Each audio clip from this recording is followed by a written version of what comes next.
La Cosa, en tierra de nadie.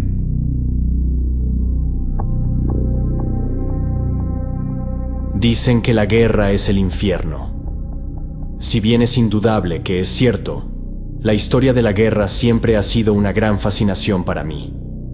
Desde que era niño, me ha fascinado aprender sobre las guerras mientras escuchaba a mi abuelo contarme sobre su estancia en Francia, en 1944, después de su llegada a las costas de Normandía. Siempre me ha interesado aprender todo lo que pudiera sobre las tácticas, los líderes y los sentimientos de aquellos que estaban en el terreno mientras se encontraban en lo más profundo de la angustia y la desesperación. Dada la gran cantidad de juegos de la Segunda Guerra Mundial que había jugado cuando era niño, descubrí que cuando me enseñaban sobre ello en la escuela, ya sabía bastante. Mientras otros pasaban su tiempo libre saliendo con sus amigos o viendo cualquier cosa que pasara por entretenimiento en la televisión en vivo, mi pantalla siempre estaba sintonizada con documentales sobre los mayores conflictos de la humanidad que jamás se hayan registrado. Entonces, puedes imaginar mi sorpresa y emoción absoluta cuando mi familia descubrió una maleta grande en el ático de mi abuela que contenía, entre muchas cosas, el diario de mi tatarabuelo, Matthew J. Redford, que había servido en la Primera Guerra Mundial. Ahora ya sabía que él estaba en la guerra, pero dado que había fallecido casi 30 años antes de que yo naciera, no me dejó tiempo para empaparme de sus historias como lo había hecho con su hijo.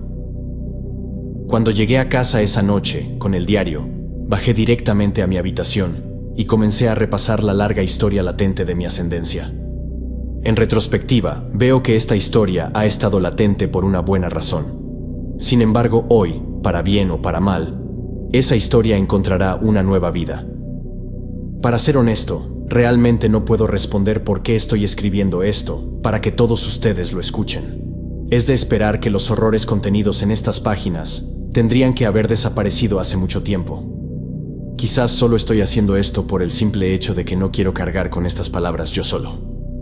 Cualquiera que sea el motivo, siento la necesidad de hacer esto. Si mi bisabuelo sintió la necesidad de transmitirlo mediante este diario, entonces quizás esa sea la única razón por la que estoy escribiendo esto para todos ustedes. El diario dice así: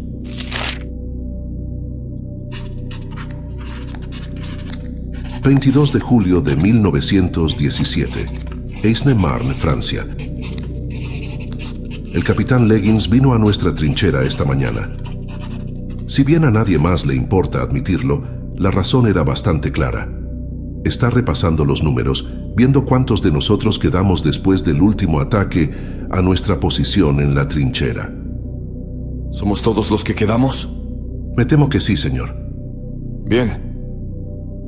Por la lamentable excusa de una mirada tranquilizadora en su rostro, solo puedo imaginar que han caído muy por debajo, incluso de lo peor de sus estimaciones. ¿Por qué estamos aquí librando una guerra que nunca tocaría nuestro suelo natal? ¿Por qué deberíamos morir en Francia por su guerra, cuando yo también podría morir en Montana después de vivir una buena vida? Realmente no puedo culpar a mi capitán, solo por el mero hecho de pensarlo. Ninguno de nosotros había esperado algo así cuando nos unimos al conflicto. Al final, la guerra parece reírse de los niños que no están preparados para convertirse en hombres. Es decir, después de destrozarlos hasta los huesos y escupir los fragmentos vacíos que quedan, una neblina de desolación los cubre y las ratas salen de sus madrigueras para corroer la carne muerta. 23 de julio de 1918, Aisne-Marne, Francia. Por primera vez desde que tomamos estas trincheras, hemos tenido lo que me atrevo a decir que es la primera noche tranquila. Los altos mandos habían estado anticipando una contraofensiva alemana que nunca pareció llegar. Desde que se puso el sol anoche hasta ahora, han pasado al menos unas buenas 13 horas de absoluto silencio. No se disparó ni una bala, ni explotó un proyectil de artillería. En circunstancias ideales, probablemente ya habríamos intentado ganar más terreno hacia el enemigo, pero ni siquiera Leggins sería tan estúpido como para gastar lo poco que nos queda para defender esta parte del frente. Nos ha comunicado que esperamos algunos refuerzos mañana, pero ya lo he oído antes en una reunión que tuvo en su carpa. Darrell piensa que esto podría ser una señal de que la guerra ha terminado, de que todos podremos estar en casa antes de que termine el verano. Pero si te soy sincero, todo me dice que esto no es más que la calma antes de la tormenta. Si tenemos tiempo para sentarnos, excavar y esperar más tropas, también lo tendrán los que están al otro lado del barro y el alambre de púas. Es probable que los alemanes envíen un pequeño equipo de reconocimiento una vez que la noche comience a caer nuevamente, ya que incluso en el silencio del día nadie estaría dispuesto a aventurarse aún con una buena artillería, exponiéndose a recibir una bala en la cabeza fuera de su refugio. Cualquiera preferiría llevárselo allí mismo, antes que embarrarse en la sangre de otros, mientras las ratas comen lo que aún no está hecho pedazos. Cualesquiera que fuera el caso, si ellos o nosotros, que Dios nos proteja. 24 de julio de 1918, Aisne-Marne, Francia. Si bien la tranquilidad había durado mucho más de lo que yo, o cualquier otra persona, había anticipado, por supuesto estaba destinada a terminar, pero no de la forma que había imaginado. Los chicos de reconocimiento de nuestra unidad salieron anoche alrededor de las 10. Al parecer, se les había encomendado la tarea de alcanzar el punto medio estimado de la tierra de nadie, para ver si los alemanes habían avanzado o parecían estar manteniendo la posición como nosotros. Si bien la distancia era de únicamente unos cientos de metros, navegar esa pesadilla en medio de la noche, mientras se intentaba no alertar al enemigo, podría llevar horas. Durante las 2 primeras horas, el silencio había continuado como lo que pasó por la extraña nueva normalidad del último día y medio. Ese silencio llegó a su fin con un sonido que nunca podré olvidar mientras viva, por mucho que lo intente. Fue ese aullido malvado y gárgaras el que atravesó el silencio como un cuchillo dentado. Su insoportable eco recorrió todo el campo de batalla como el mismísimo ángel de la muerte. He oído a hombres chillar mientras se desangran. He oído a varios de ellos gritar mientras una bala les atraviesa la garganta. Pero a través de todas las cosas que he escuchado, nada se compara con lo que escuché anoche. Era como terror, dolor y rabia al mismo tiempo. Pero, sobre todo, fue lo ruidoso que era. Se transmitió a todas partes como si lo estuvieran gritando justo a mi lado, pero todos adivinamos de dónde venía. Justo en el corazón de la tierra de nadie. El aullido fue seguido rápidamente por otros gritos mucho más débiles que eran mucho más reconocibles, como el último suspiro que da una pobre alma antes de que otra lo tome rápidamente.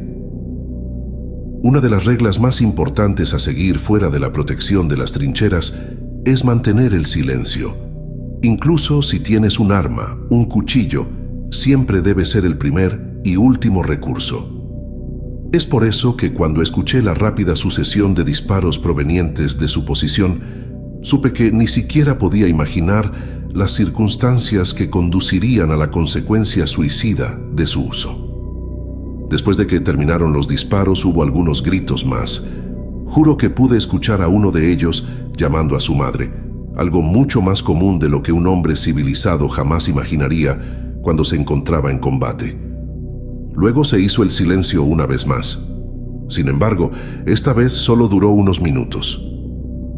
Fue entonces cuando pudimos escuchar el espeluznante gemido que venía desde arriba, indicando una andanada de fuego de artillería enemiga que se aproximaba.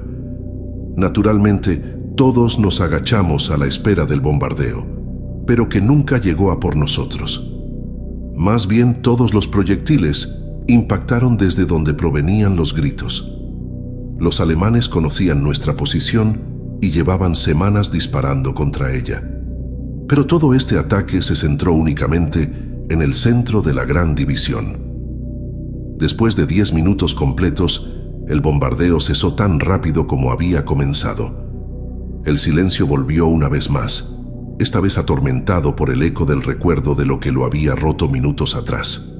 No me atreví a mirar a ninguno de los hombres a mi alrededor, no para ocultar la expresión de terror en mi rostro, pero sí para no verlo reflejado en sus propias expresiones. 25 de junio de 1918. Aisne-Marne, Francia. Con las primeras luces del amanecer, maldije el silencio que casi me ha vuelto loco desde su regreso. Es casi extraño que un terreno tan confuso por el derramamiento de sangre esté tan tranquilo. Aunque seguramente lo lamentaré, casi agradecería un ataque sorpresa de los alemanes. Al menos eso nos devolvería a territorio familiar en contraposición al extraño delirio en el que nos encontramos ahora. Leggins estuvo dando vueltas esta mañana, con una cara que me resulta muy familiar, ya que la misma se ha congelado en la mía. Ha habido rumores entre las trincheras que dicen que alguien de alguna manera regresó del reconocimiento. Una historia bastante improbable, aunque ya he visto una buena cantidad de lo imposible, cuando se trata de hasta dónde llegan muchos para sobrevivir. Lo único que he oído sobre el pobre bastardo es que estaba gravemente herido y al borde de la locura. Dicen que estaba murmurando algo sobre un demonio. 17 de julio de 1918. Pauillac, Francia. Han pasado muchos días desde que escribí mi última nota, cuando estuve por última vez en las trincheras de Aisne-Marne. Si bien una razón principal fue la falta de un bolígrafo, ya que estaba siendo transportado en un auto médico a la base naval en Pauillac, pero otra de las razones fue simplemente evitar recordar qué me trajo aquí en primer lugar. Estos días han sido muchos más fáciles de sobrellevar. Ver a tantas pobres almas enviadas a casa es más que suficiente para mantener la mente ocupada. Sin embargo, las noches son otra historia. Mis sueños se han convertido durante las últimas semanas en la prisión de esa fatídica noche. Si bien los médicos creen que esto no es más que un shock, recomendaron dejar que escriba lo que sucedió esa noche en estas páginas. Su creencia es que al registrarlos aquí, es de esperar que permanezcan allí y fuera de mi mente. Si bien tengo pocas razones para confiar en que este proceso pueda funcionar, tampoco tengo razones para creer que no lo hará. Pero me temo que estoy empezando a quedarme sin opciones en este momento, así que haré lo que sea necesario para intentarlo. En la noche del 25 de junio, yo y otros 4 hombres más experimentados de nuestra guarnición fuimos seleccionados para participar en una misión de reconocimiento encubierta. Aunque en nuestra sesión informativa quedó muy claro que nuestro objetivo no sería informar sobre los movimientos alemanes, sino investigar el estado de la tierra de nadie. Antes de que tuviéramos tiempo siquiera de cuestionar las órdenes, Leggins explicó que habían estado en comunicación con las tropas alemanas en el otro lado y que iban a detener todas las operaciones militares ofensivas hasta que se hubiera evaluado el estado del campo de batalla. Como nos dijeron, había algo allí. Fuera lo que fuese, no era familiar ni reconocible para ninguno de los ejércitos de ambos bandos. Había aparecido ahí por sí solo y había provocado suficientes pérdidas que ninguna de las partes estaba dispuesta a profundizar más hasta que se pudiera llegar a un entendimiento y a una evaluación que permitiera desarrollar un plan de acción para hacer frente a la amenaza. El capitán explicó que los alemanes habían acordado permitir que se enviara otro equipo de reconocimiento desde nuestro lado esta noche, mientras que nosotros permitimos que se enviara uno de su lado la noche siguiente. Una vez que se abordara la amenaza, cualquiera que fuera, regresaríamos a la operación militar estándar para la que habíamos estado preparados. Luego nos presentaron a los 5 a Kayden Hitch, un agente de la Agencia de Inteligencia de Estados Unidos. Si bien el reconocimiento era la declaración de la misión, nuestro objetivo principal sería defender al agente Hitch mientras recopila información valiosa, así como imágenes del área que estaríamos investigando. Colgando de su cuello había una cámara Kodak negra, obscenamente grande, que había visto usar a algunos periodistas para documentar nuestra llegada inicial a Francia. Nos dijeron que saldríamos justo antes del atardecer esa tarde, De esa manera podríamos recopilar inteligencia visual creíble. El capitán Leggings reafirmó el hecho de que los alemanes habían acordado un alto el fuego temporal y no participarían. Cuando le pregunté qué pasaría si rompieran el acuerdo, su respuesta me dio todo lo que necesitaba para entender realmente a qué nos estábamos enfrentando. Si te disparan, la muerte por bala sería mucho más preferible de lo que se ha informado en esa zona. Antes de abandonar las trincheras, nos recordaron que todo lo que viéramos debía figurar como clasificado y no debía discutirse con nadie más bajo ninguna circunstancia. Cuando el sol comenzó a subir hacia el oeste, comenzamos a avanzar hacia el borde de la tierra de nadie. El suelo estaba quebrantado y estéril para toda vida. Parecía que ni siquiera los cuervos o las ratas se atreverían a pisar este páramo fangoso. Había cadáveres en descomposición esparcidos por todas partes, muchos completamente enredados en el alambre de púas que cubría el paisaje. Ni siquiera podía empezar a imaginar el miedo y el dolor implacable que tuvieron que sufrir en sus momentos finales. Cuanto más avanzábamos, más fuerte se hacía el silencio. Era casi una sensación audible, incluso por lo espeso que era. Incluso el chapoteo de nuestras botas a través de los espesos charcos de barro ensangrentado parecía amortiguado y distorsionado con cada paso. Deberíamos estar acercándonos al área objetiva, dijo Hitch, mientras comenzaba a mirar hacia adelante. Su voz me hizo saltar instintivamente cuando rompió el silencio. Si bien todo lo demás parecía mucho más silencioso de lo que debería haber sido, su voz rompió el silencio con mucha más claridad de lo que debería haber sido. Mientras hablaba en voz baja, era como si nos estuviera gritando órdenes desde todo un campo de batalla furioso. Tan pronto como habló, todos pudimos escuchar una serie de extraños chasquidos provenientes de más allá de la colina, directamente frente a nosotros. Sin pensarlo, me quité el M-19 del hombro y lo preparé, sin preocuparme por las consecuencias de una contraofensiva alemana, ante cualquier disparo que pudiera hacer en defensa propia. Fue entonces cuando recordé los disparos que había escuchado la primera noche de la batalla silenciosa, así como los horribles sonidos que siguieron a su uso. Como una máquina bien engrasada, todos subimos la colina al unísono, asegurándonos de mantenernos lo más silenciosos posible. Cuando doblamos la cima de la colina, al principio no vi nada en el camino que había más adelante a unos cientos de metros. A través de una tenue niebla que comenzaba a levantarse, pude ver la gran variedad de trincheras que albergaban a miles de posibles alemanes. No pude evitar pensar que todos y cada uno de ellos tenían un rifle apuntando directamente a nosotros, con sus dedos ansiando llevarnos a todos al claro final del camino.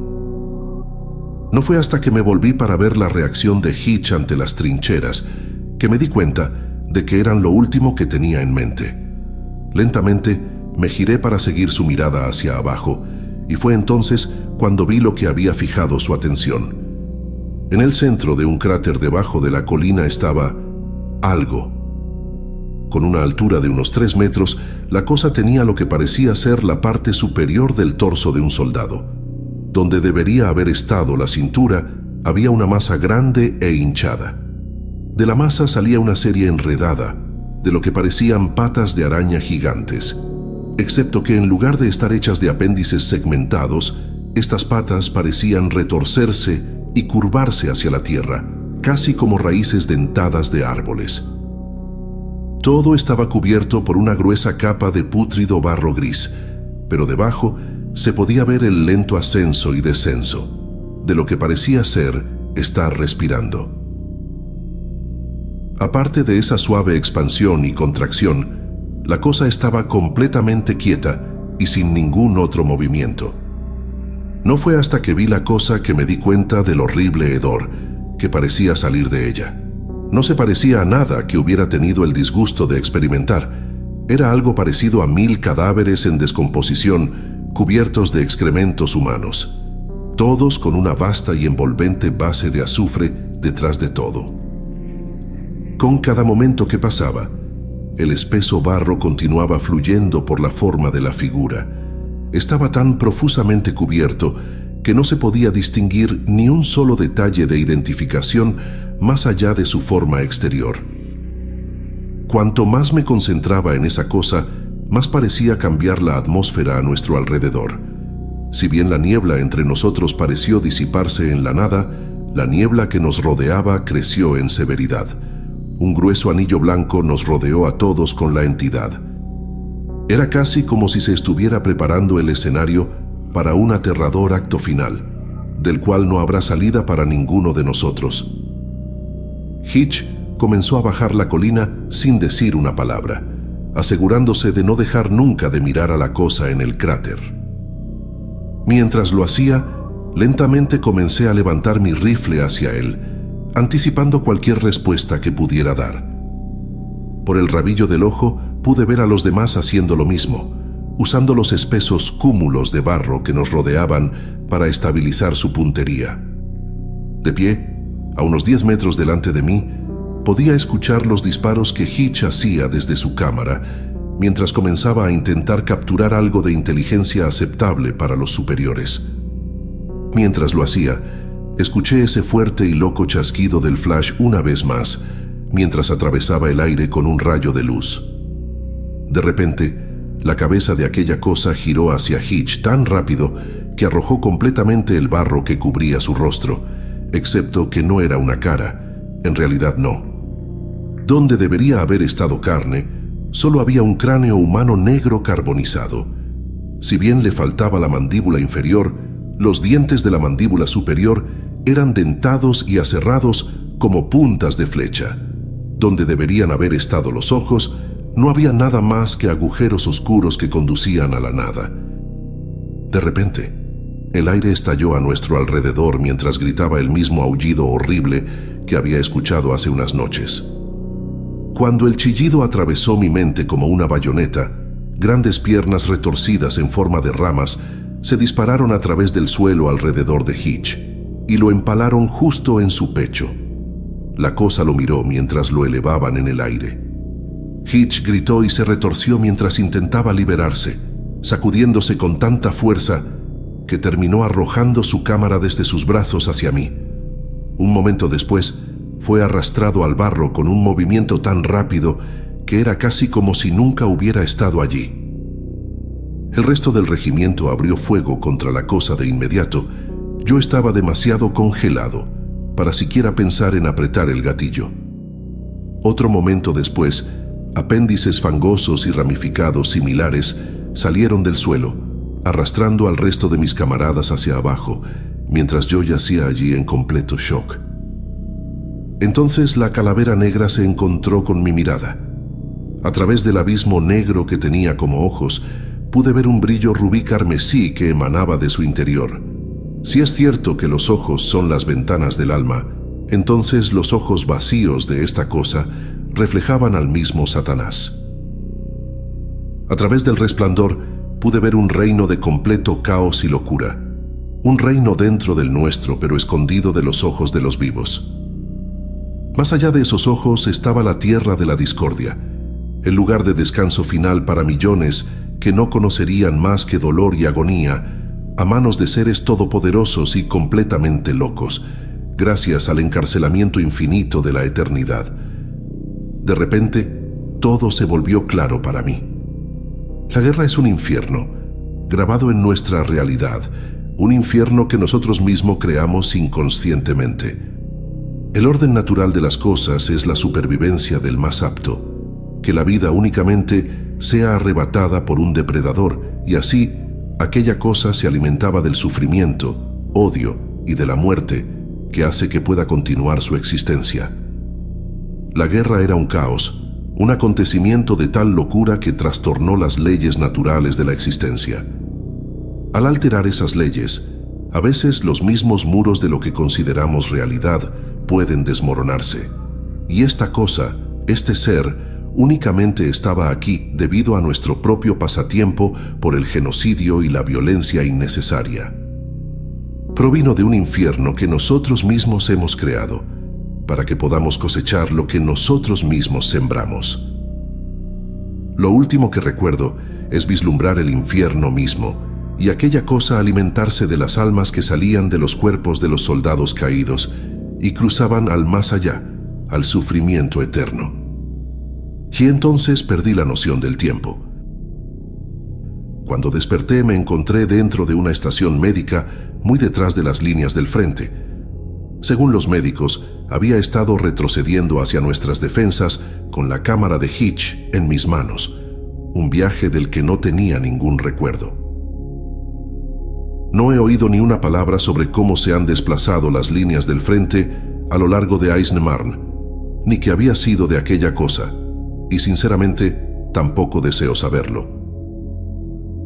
Si bien no he sufrido ningún daño físico real, dicen que mi estado mental es digno de una alta médica de regreso a los Estados Unidos. Un viaje que estaré más que feliz de hacer.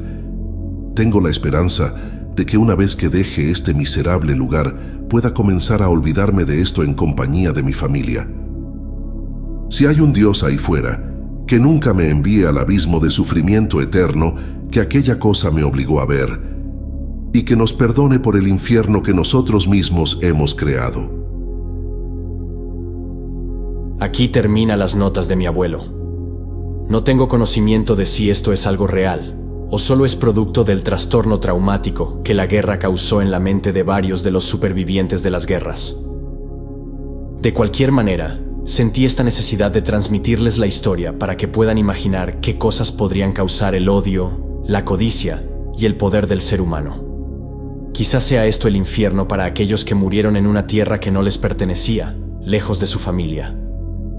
Miles de almas vagando sin descanso eterno en una tierra de nadie, o atormentados en un infierno sin fin, en un infierno que nosotros mismos estamos creando. Hay algo que me he obligado a callar. No lo he escrito junto con estas notas, pero vivirá conmigo en el recuerdo, en algún lugar donde me encuentre. Aunque, si te soy sincero, sé dónde iré cuando llegue mi fin. Descansaré junto a mis camaradas caídos, en algún lugar dentro de ese infierno. Y cuando oigas hablar de una guerra, o seas partícipe de una, ruega por las almas de aquellos que se enfrentan al infierno que nosotros mismos hemos creado. Ruega por el alma de tu compañero y, sobre todo, ruega a los cielos para que aquella cosa no sea partícipe de una guerra sin fin.